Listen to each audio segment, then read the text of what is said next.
friends, my name is Sunil Sawant, international memory athlete and your memory coach. Many times people ask me, what is memory all about?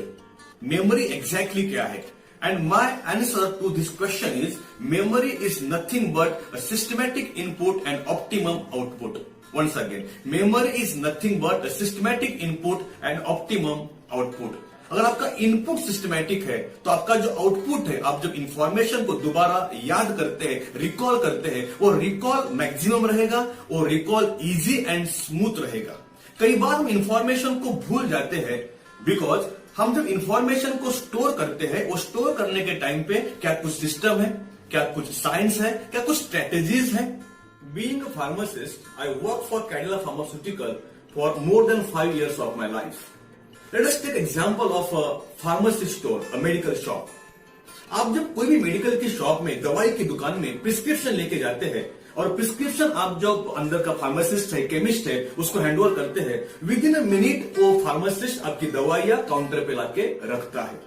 क्या आपने कभी सोचा है कि दवाई की दुकान में कम से कम 10,000 से भी अलग अलग प्रकार की दवाइयां होती है?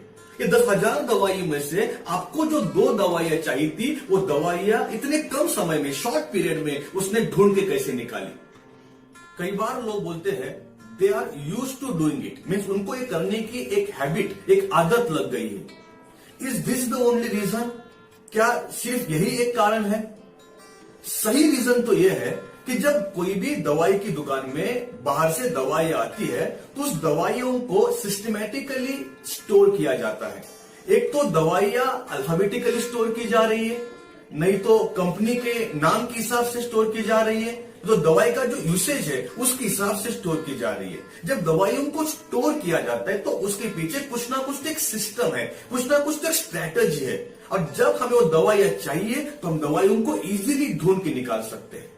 मान के चलते कि जब दवाई की दुकान में बाहर से दवाई आती है, वो फार्मासिस्ट ने वो दवाइयों को सिस्टमैटिकली स्टोर करके नहीं रखा, सभी दवाइयों को ऐसा पूरा एक जगह पे डंप करके रखा और अब गए प्रिस्क्रिप्शन लेके। क्या अभी उसको कितना समय लगेगा पता है आपको?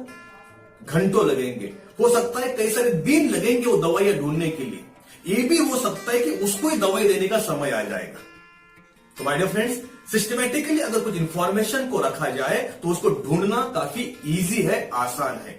मान के चलते ये अपना एक मेडिकल स्टोर है, दवाई की दुकान है। इसमें हम लोग दवाइयां तो स्टोर नहीं करते, लेकिन कई सारे अलग अलग सब्जेक्ट का इंफॉर्मेशन को हम लोग यहाँ पे स्टोर करते हैं।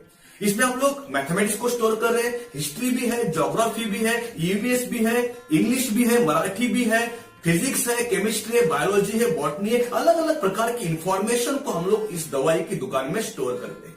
और आप मुझे बताना, आप जब इंफॉर्मेशन को स्टोर करते हैं, वो स्टोर करने के टाइम पे इज देयर एनी सिस्टम? क्या कुछ सिस्टम है, कुछ स्ट्रैटेजी है, कुछ साइंस है?